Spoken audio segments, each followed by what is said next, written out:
¿Quién imaginaría que varias de las más grandes figuras del cine de oro mexicano escondían un costado oscuro lejos de las cámaras? Mientras el público las veneraba por su talento y distinción, algunas fueron descubiertas sustrayendo desde joyas de gran valor hasta artículos de los escenarios de rodaje e incluso de hogares ajenos. Escándalos que fueron callados, minimizados o simplemente sepultados para resguardar su reputación. En este video te mostraremos los 10 episodios más impactantes de personalidades del cine mexicano que fueron sorprendidas en actos de hurto. Algunos pagaron las consecuencias, otros simplemente fueron absueltos por su fama. ¿Recuerdas al tierno niño que nos hacía llorar en Pulgarcito? Ese rostro angelical, esa voz suave parecía salida de un cuento de hadas, pero la vida real, como bien sabes, no siempre ofrece finales felices. Cesáreo Quesada fue un símbolo infantil del cine mexicano. Lo adoraban las madres, lo cuidaban los directores, pero cuando las luces se apagaron, comenzó otra historia mucho más sombría. A finales de los años 60, su trayectoria ya estaba en declive. Nada de alfombras rojas, apenas lograba subsistir con lo básico. Y entonces ocurrió lo inesperado, fue arrestado por robar en una zapatería. Sí, Pulgarcito transformado en ratero de barrio. Pero eso fue apenas el adelanto de la tragedia. Con el paso del tiempo, su nombre quedó asociado a crímenes más serios. En 2002 fue condenado por abuso sexual y secuestro, terminando por cumplir una pena de 20 años tras las rejas. Al salir, ya envejecido, muchos ni siquiera lo reconocían, y quienes sí lo hacían preferían bajar la mirada. La leyenda infantil concluyó con una historia tan turbia como un vestidor lleno de basura. ¿Qué fue lo que pasó ahí? ¿La fama temprana, la ausencia de orientación o acaso la verdadera esencia de alguien que el cine disfrazó demasiado bien? En la narrativa oficial del cine mexicano, Domingo Soler aparece como una figura intocable, voz serena, porte austero, semblante de honor. El mayor de los hermanos Soler simbolizaba lo que se entendía como el actor formal, comprometido con la literatura, con el teatro clásico, con los grandes ideales de la cultura nacional. Nadie lo concebía fuera de ese papel. Pero, como suele ocurrir, los rostros más rectos a veces encubren las maniobras más frías y premeditadas. A finales de la década de 1940, ya no se encontraba en la cima de su popularidad. Las nuevas generaciones de intérpretes comenzaban a ganar terreno. El estilo de cine que él dominaba empezaba a inclinarse hacia el melodrama ligero o la comedia ranchera. Mientras tanto, él se aferraba a una visión de arte con propósito, al cine como herramienta social, o al menos eso proclamaba. La realidad era mucho más dura. Domingo Soler estaba en quiebra. A través de sus vínculos en la Sociedad de Escritores Cinematográficos, gestionó un préstamo que fue encubierto como un fondo de producción. Aseguró que tenía comprometida una serie de 3 filmes con guión propio, respaldados por inversionistas particulares. Incluso mostró borradores, listas de elenco y presupuestos con firmas. Todo aparentaba ser legítimo, sólido.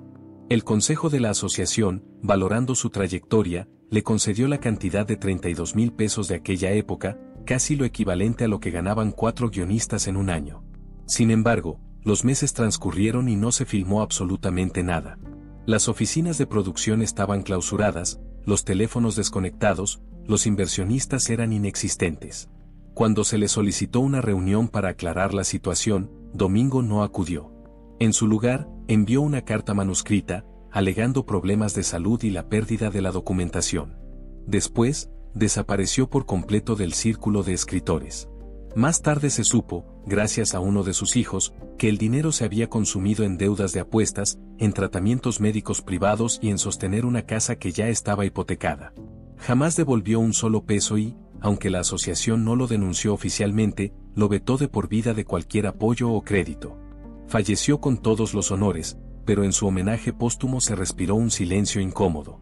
Varios guionistas veteranos se rehusaron a presentarse. Uno de ellos, entrevistado muchos años después, lo resumió con una frase demoledora: Domingo nos robó creyendo que lo perdonaríamos por ser un Soler. Y lo más doloroso es que lo dijo con la voz de un padre. Su nombre ya resultaba exótico, sugerente, Princesa Yamal, la vedette que incendiaba los escenarios con movimientos de fuego pausado y trajes que dejaban muy poco a la fantasía. Pero lo que gran parte del público desconocía era que, mientras encendía pasiones sobre el escenario, estaba vinculada a uno de los saqueos más escandalosos en la historia de México, el del Museo Nacional de Antropología. Desaparecieron más de 140 piezas prehispánicas de valor incalculable. Un atraco digno de la gran pantalla, silencioso, meticuloso, llevado a cabo con exactitud impecable. ¿Y qué tenía que ver Yamal con todo esto? Mucho. Sostenía un romance con uno de los cerebros del delito y, cuando la policía cerró el cerco, ella cayó junto a él. Pasó casi 3 años entre rejas. Una vedette envuelta en plumas y lentejuelas, de repente confinada tras barrotes, sin reflectores ni vítores. Tiempo después fue declarada inocente, pero el daño ya estaba consumado. Su trayectoria jamás se levantó de aquel golpe. Su nombre quedó marcado como un espejo resquebrajado. El público la borró de la memoria, o peor aún, la recordaba únicamente por su desgracia. ¿Fue cómplice o solo víctima de un amor equivocado? La incógnita permanece como un aroma persistente que nunca termina por desvanecerse. Pocas voces dejaron huella en el cine mexicano como la de Víctor Alcocer. No importaba si era en doblaje, en teatro o en la pantalla grande. Su timbre grave, cortante, casi autoritario, le otorgaba una presencia inconfundible. Era el policía eterno, el padre colérico, el patrón de moral férrea. Pero lo que el público no alcanzaba a ver era su carácter obsesivo, paranoico y solitario, una personalidad que se derrumbaba cuando dejaba de interpretar un papel. Durante una gira teatral por el norte del país, en 1961, comenzó una serie de robos pequeños pero constantes. Billetes extraviados, relojes que se desvanecían, cadenas que desaparecían de los camerinos. Al principio se creyó que era culpa de un asistente, pero un técnico de iluminación, cansado de que todos sospecharan de los trabajadores, decidió colocar una cámara oculta en el área de camerinos con la excusa de registrar escenas detrás del telón. La grabación fue clara y contundente. Víctor Alcocer, sin prisa, entraba al camerino de un actor joven. Revisaba bolsillos, tomaba un reloj, abría una billetera y luego salía como si nada hubiera pasado. Cuando lo enfrentaron, lo negó. Dijo que estaban malinterpretando lo que se veía, que en realidad buscaba una pipa que había extraviado. Pero el productor fue directo: o te vas ahora mismo o esto llega a la prensa. Víctor abandonó la gira. Continuó su carrera en el doblaje, donde no tenía que compartir camerinos, pero la mancha ya estaba puesta. Desde entonces, entre colegas quedó una frase que pesaba como advertencia: nunca le dejes tu mochila a Alcocer. Se convirtió en un chiste interno dentro de los foros de doblaje. Hasta el día de su muerte jamás mencionó aquel episodio. Como si negar lo sucedido pudiera borrar las imágenes. Pero los archivos, aunque no salgan a la luz, jamás se olvidan. Aquí el robo fue más íntimo y, al mismo tiempo, más cruel. Rosita Arenas era una estrella en toda la extensión de la palabra, belleza clásica, talento sobrio y un halo de misterio que la hacía irresistible. Pero el verdadero enigma no estaba en sus películas, sino en su vida personal. Se unió en matrimonio con Jaime de Mora y Aragón, un aristócrata español encantador, excéntrico y peligrosamente endeudado. En plena crisis, el marido desapareció de México y con él se esfumaron todas las joyas de Rosita: collares, anillos, relojes, incluso un par de aretes de un valor sentimental incalculable. Se los llevó para venderlos, pagar sus deudas y escapar sin mirar atrás. Rosita nunca lo denunció, pero tampoco lo perdonó. La prensa se enteró. La gente murmuró, y aunque no fue ella quien cometió el robo, la vergüenza pública la alcanzó de igual manera. Porque cuando el ladrón duerme en tu propia cama, el escándalo te salpica como un trago derramado sobre el vestido más caro. Actor de semblante serio, porte imponente y una carrera que no parecía destinada al escándalo. Pero como suele ocurrir, el auténtico drama no se desarrolla en los escenarios, sino en los escritorios. Raúl Ramírez, además de ser un intérprete reconocido, llegó a ocupar la presidencia de la Asociación Nacional de Intérpretes, ANDI. Hasta ahí todo marchaba bien, pero en una jugada que todavía hoy hace estremecerse a más de un contador, decidió colocar el dinero del gremio en la bolsa de valores. Visión empresarial, apuesta arriesgada. No. Desastre absoluto. La maniobra resultó fallida. El fondo de la ANDI perdió millones. La asociación entró en crisis y Raúl terminó en prisión. Pasó 3 meses tras las rejas por mal manejo de recursos. Aunque en términos técnicos no robó, el perjuicio fue tan devastador como si lo hubiera hecho empuñando una pistola. Al salir, como buen actor experimentado, volvió al escenario. Compartió créditos con Edith González, Angélica Rivera, pero la mancha jamás desapareció. En los pasillos del medio artístico, muchos murmuraban que su castigo había sido leve, que alguien lo había protegido y que, si el talento no le hubiera dado ese aire de inocencia, quizá aún estaría tras las rejas pagando su condena. Silvia Pinal es sinónimo de historia viva, la mujer que trabajó con Buñuel, que fue primera dama, que brilló en cine, teatro y televisión. Pero también ha atravesado episodios oscuros, y uno de ellos está marcado por el robo y la traición desde dentro de su propio camerino.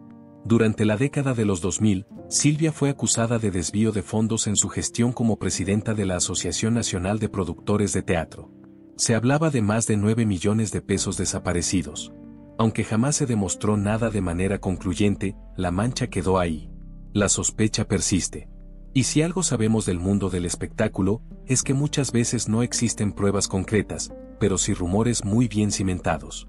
Y como si eso no bastara, en años recientes, su exmaquillista la señaló públicamente de deberle dinero y de haberle obsequiado joyas que después exigió de regreso.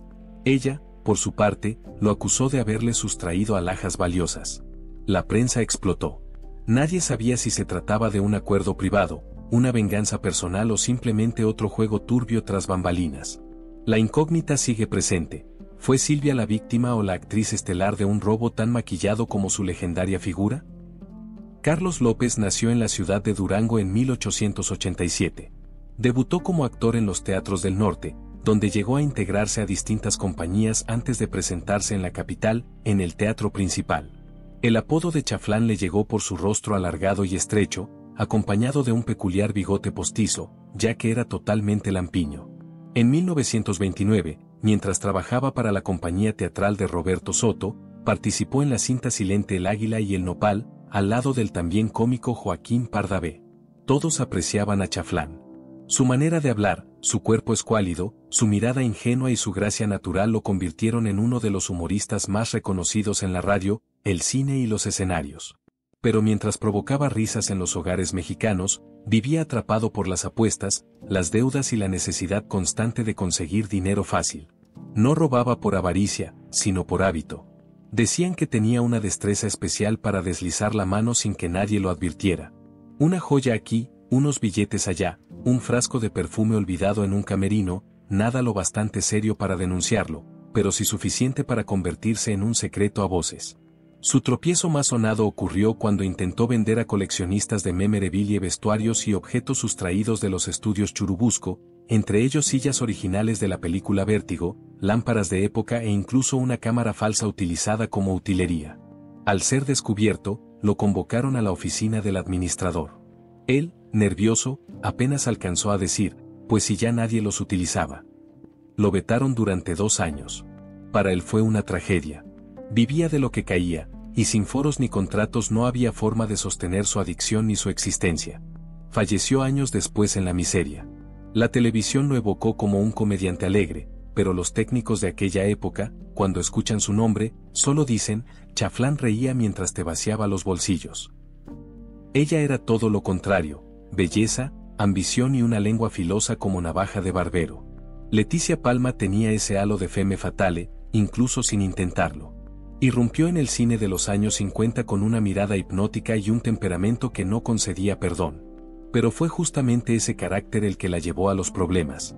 En 1952 protagonizó uno de los escándalos más vergonzosos de la época, fue acusada de apropiarse de documentos oficiales del sindicato de actores. Se decía que entró a la oficina como actriz y salió convertida en ladrona. El hurto fue para utilizarlos en una disputa legal que sostenía contra el mismísimo Jorge Negrete, quien además de ser ídolo era el líder sindical. La batalla fue pública, feroz, sin tapujos. Al final, el sindicato encabezado por Negrete la expulsó. Su carrera se frenó de manera abrupta. Ningún productor volvió a contratarla. De ser una estrella en ascenso, pasó al olvido. ¿Fue culpable o víctima del poder masculino de aquella época? Tal vez una mezcla de ambas cosas. Pero lo que quedó grabado fue la marca, la actriz que robó documentos y lo perdió todo. Este caso es duro, así que respira profundo. Julia Marichal fue una actriz de carrera sólida, reconocida por su profesionalismo y recordada por su cabello rizado y su voz poderosa. Pero en 2011 su nombre volvió a las portadas por las peores razones. Desapareció sin dejar rastro. Semanas más tarde, su cuerpo fue hallado desmembrado y oculto dentro de su propia casa. El culpable, su asistente personal, alguien de absoluta confianza. El móvil, un robo. El asesino confesó que entró a la vivienda con la intención de llevarse objetos de valor, pero Julia lo descubrió, lo enfrentó, y él, en lugar de escapar, la mató con una brutalidad inhumana. Fue uno de los crímenes más espeluznantes sufridos por una figura del espectáculo mexicano. No solo por la violencia, sino por el trasfondo, una mujer mayor, sola, confiando en alguien con acceso directo a su intimidad. El cine de oro jamás habría imaginado un desenlace tan oscuro para una de sus figuras. Pero ahí está Julia Marichal, víctima de un robo convertido en asesinato, silenciada por la ambición y la traición. Martha Roth no necesitaba decir demasiado para dominar la pantalla. Su presencia era hipnótica. No era la mujer del pueblo ni la revolucionaria, sino la burguesa, la intelectual, la dama distinguida. Hija de inmigrantes italianos, educada, políglota, culta, poseía una elegancia distinta a la que proyectaban María Félix o Dolores del Río. Pero aquella sofisticación tenía también otra faceta, una frialdad que algunos interpretaban como altivez y otros como astucia calculadora.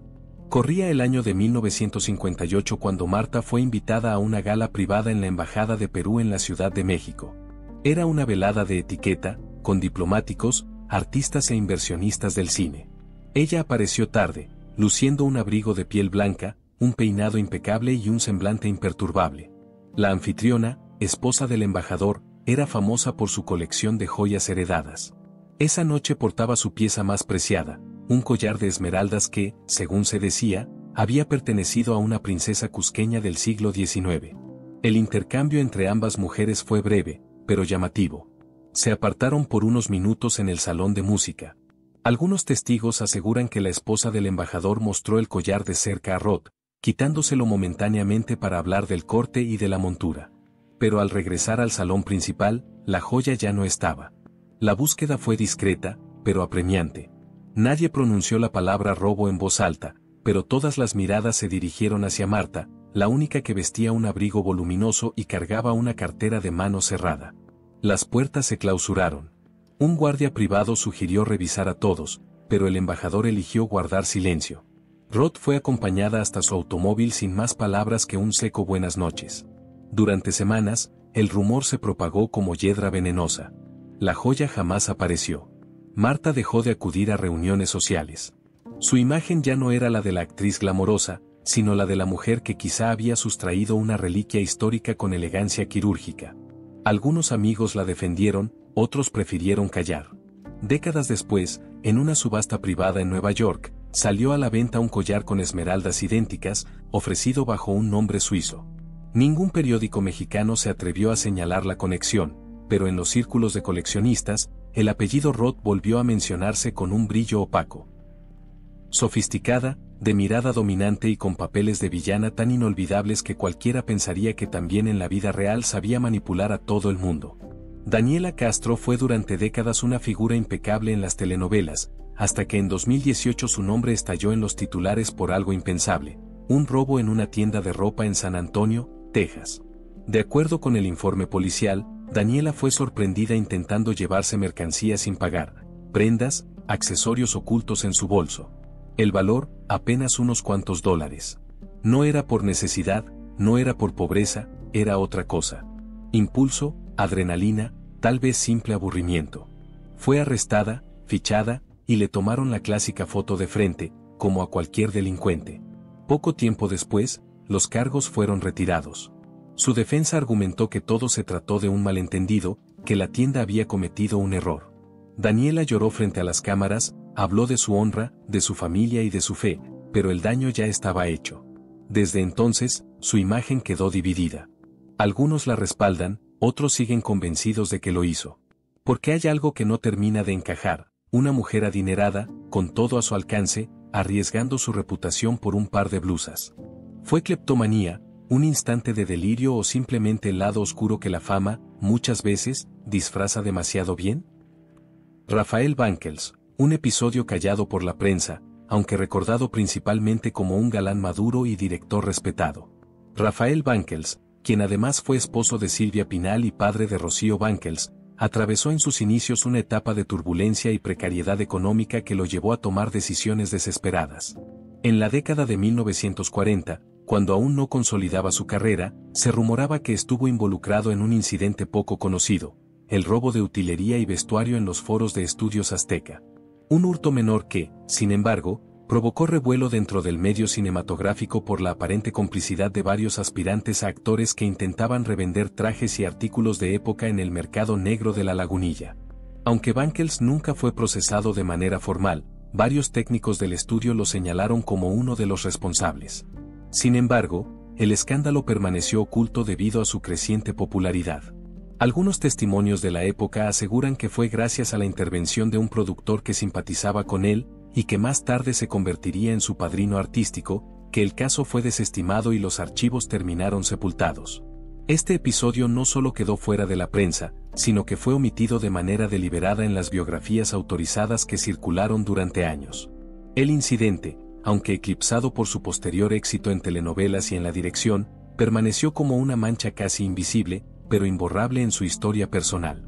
Fue, según algunos colegas cercanos, una de las razones por las que siempre se mostró estricto con los jóvenes actores que trabajaban bajo su mando. Conocía demasiado bien los riesgos de la necesidad. Este caso huele a robo del serio, de esos que se cocinan a fuego lento entre papeles, firmas y cuentas que nadie revisa hasta que ya es demasiado tarde. Óscar Bonfiglio, actor de trayectoria discreta pero con un apellido respetado, administraba las finanzas de la Asociación Nacional de Actores, ANDA, hasta que un día los números dejaron de cuadrar. El faltante, más de 1,5 millones de pesos. La bomba explotó en 2024. La acusación fue directa: desvío de fondos, saqueo interno, traición absoluta. Pero lo más sorprendente fue su reacción: desapareció por completo. Como un personaje salido de una película policíaca, escapó y hasta hoy permanece prófugo, buscado por las autoridades. Lo más turbio del caso es que muchos aseguran que llevaba años desviando dinero en pequeñas cantidades, moviendo cifras como quien reparte cartas en una mesa clandestina. El problema fue que la última jugada se le salió de control. ¿Dónde está? Nadie lo sabe. Pero en el medio artístico ya no se pronuncia su nombre, como si el silencio mismo se hubiera convertido en su condena. Claudio Brock fue uno de esos actores que irradiaban elegancia y magnetismo. Alto, de porte distinguido, bilingüe y con una sólida formación teatral, pronto se convirtió en uno de los rostros más cotizados del cine mexicano en los años 60. Su trabajo con directores de prestigio le abrió puertas dentro y fuera del país, hasta el punto de participar en proyectos internacionales que lo colocaban por encima de la media. Pero, como tantas veces, la historia detrás del telón no era tan impecable como la que se veía en pantalla. Durante su estancia en España, en la década de 1970, se vio envuelto en un incidente que nunca se ventiló a gran escala en México, pero que en los círculos artísticos europeos se convirtió en secreto a voces. Se trató de un proceso judicial por presunto fraude en la compraventa de bienes raíces. Brock, junto con un socio local, había promovido la adquisición de varios departamentos en Madrid a inversionistas latinoamericanos, asegurando que serían parte de un exclusivo complejo cultural artístico.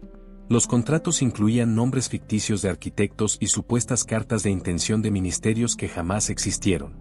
El caso estalló cuando uno de los inversionistas, al viajar para revisar el avance de las obras, encontró un terreno baldío sin rastro alguno de la prometida construcción.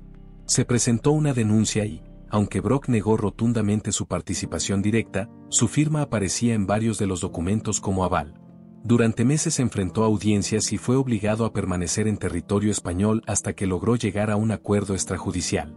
La suma que desembolsó nunca se conoció con exactitud, pero fue lo suficiente para que los denunciantes retiraran los cargos. Al regresar a México, jamás habló del asunto.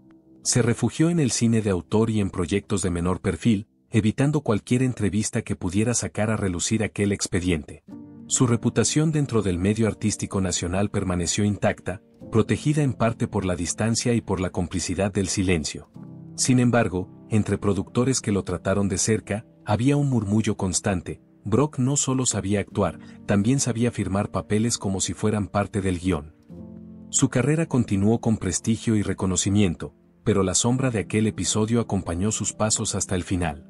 Porque, aunque el público lo recuerde como un caballero del cine, entre los pasillos de quienes conocieron su historia subsiste la incómoda pregunta: ¿cuánto de su encanto lo utilizó en pantalla, y cuánto en los negocios turbios que casi lo sepultan? En la época de oro de las rumberas, Meche Barba brillaba como pocas. Su presencia magnética en películas como Humo en los ojos o Amor de la calle la convirtió en una de las divas del cabaret cinematográfico. Su elegancia y ritmo la colocaron al lado de figuras como Ninón Sevilla y María Antonieta Pons, pero mientras en pantalla irradiaba glamour, fuera de ella libraba batallas más turbias de las que se han querido contar. A mediados de la década de 1960, cuando su carrera ya se encontraba en declive, un escándalo estalló alrededor de su nombre. Fue acusada de participar en un fraude relacionado con la compra y venta de propiedades inexistentes en la Ciudad de México. Según los testimonios, Meche, junto con un grupo de supuestos inversionistas, ofrecía terrenos y casas que en realidad nunca pertenecieron a la asociación inmobiliaria que ella misma promovía. Varios clientes, atraídos por la confianza que inspiraba su figura pública, entregaron fuertes sumas de dinero a cambio de escrituras que resultaron falsas. Cuando las denuncias salieron a la luz, la prensa se abalanzó sobre la historia. Una rumbera, aquella mujer que bailaba con el corazón encendido, ahora aparecía en los periódicos con titulares que hablaban de estafa y engaño. Aunque Meche negó cualquier responsabilidad, argumentando que ella también había sido víctima de socios corruptos, el daño estaba hecho. Pasó varios años entre tribunales, abogados y citatorios judiciales, viendo cómo su imagen se desgastaba hasta desaparecer del espectáculo. Nunca pisó la cárcel, pero su carrera quedó sepultada por la desconfianza. Volvió eventualmente a la televisión en los años 80, con papeles menores en telenovelas, intentando rehacer una imagen que jamás recuperó del todo. Para muchos, Meche Barba siempre será la rumbera de fuego en la pantalla, pero en los pasillos del medio artístico quedó la amarga sentencia: bailó con el fraude y ese baile la terminó consumiendo. Miroslava Stern llegó al cine mexicano como un huracán de belleza europea. Rubia, de mirada melancólica y con un acento que seducía, pronto se convirtió en la musa de directores y el objeto de fascinación de un público que la veía como la Marilyn mexicana. Su paso por películas como Ensayo de un crimen o La ilusión viaja en tranvía dejó huella en la historia del cine de oro, pero su vida privada siempre estuvo envuelta en misterio y rumores. En 1955, la noticia de su muerte conmocionó al país. Oficialmente, se habló de suicidio, producto de una profunda depresión amorosa.